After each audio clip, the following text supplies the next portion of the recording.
Supreme কোর্টের নির্দেশ 26,000-এর চাকরি বাতিল, তারই প্রতিবাদে পথে বিজেপি। আগামী 7 এপ্রিল কালীঘাট চলো ডাক বিজেপি যুব মোর্চা। 13 এপ্রিল কলেজ স্কোয়ার থেকে ধর্মতলা পর্যন্ত বিজেপির মিছিল। আগামী 13 তারিখ আমরা কলেজ স্কোয়ার থেকে রানী রাসমণি পর্যন্ত বিশাল আমরা প্রতিবাদ মিছিলের ডাক দিয়েছি। Damro's clearance sale is here with up to 50% off on selected products.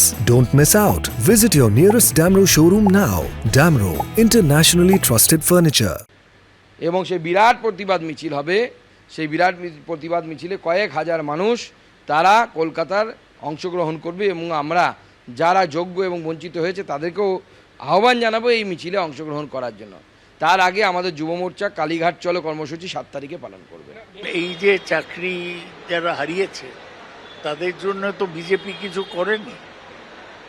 হাইকোর্টে যখন ওদের বিরুদ্ধে রায় হলো, মুখ্যমন্ত্রী সুপ্রিম কোর্টে গিয়েছিলেন। এখন মুখ্যমন্ত্রী চেষ্টা করছেন কী রাস্তা বার করা যায় যাতে ওদের চাকরি পাওয়া যেতে পারে কিংবা ওদের ক্ষতিপূরণ হতে পারে। বিজেপির এই সময় এই আন্দোলন করার কোনো পয়েন্ট নেই। ওরা আগের বার করেছিল, আন্দোলন শুরু করেছিল, তবে হারিয়ে গেছে। সুতরাং বিজেপি পুরোটাই ফালতু এবং লোক ঠকানো ব্যাপার। পার্থ চট্টোপাধ্যায় দুর্নীতির সঙ্গে যুক্ত সেটা দল জানত। 2024 সালের 1 মে এবিপি আনন্দ সম্পাদক সুমন দেকে দেওয়া সাক্ষাৎকারে এমনই বিস্ফোরক দাবি করেছিলেন কুণাল ঘোষ। আর কুণাল ঘোষের সেই বক্তব্যকে হাতিয়ার করছে বিরোধীরা। ঠিক কি বলেছিলেন কুণাল, শোনাবো। পার্থ চট্টোপাধ্যায় যেই গন্ডগোলটায় যুক্ত, এটা দলের কাছে অনেক আগে থেকে খবর ছিল। বলছো কি? পার্থ চট্টোপাধ্যায় তিনি বা তার নাম করে কেউ কেউ টাকা তুলছেন, এটা তার অনেক আগে থেকে এটা দলের কাছে খবর ছিল। এটা 2021-এর ভোটের আগে থেকে খবর ছিল। সেই কারণেই মূলত পার্থ চট্টোপাধ্যায়কে শিক্ষা দপ্তর থেকে দেওয়া হয়নি। আচ্ছা। এবং সেই কারণে পার্থ চট্টোপাধ্যায় ক্ষিপ্ত হয়ে গেছিলেন। কিন্তু এই ঘটনাগুলো দল তাহলে বাড়তে দিল কেন? এই যে না, তুমি এখনো যা বলেছো সেটাই যথেষ্ট। তার কারণ হচ্ছে এই এত বড় শিক্ষা দুর্নীতি, যার জন্য আজকে 26,000 ছেলে মেয়ের চাকরি চলে গেছে। এত বড় শিক্ষা দুর্নীতি যার পেছনে কয়েকশো কোটি টাকার লেনদেন হয়েছে, সেই খবর আগাম দলের কাছে ছিল এবং 2021-এর নির্বাচনের আগে থেকে তো মারাত্মক। আমি তোমার আর একটা কথা বলছি, নামটা বলবো না। আমি তখন জেলে বসে আছি, প্রেসিডেন্সি জেলে। বেশ। এক অফিসার আর একজন মানে অর্ডারকে নিয়ে এলেন। তো অর্ডারকে নিয়ে এলেন কি না, শিক্ষকের চাকরি হচ্ছে, কুণালবাবু একটা হেল্প করে দিতে হবে।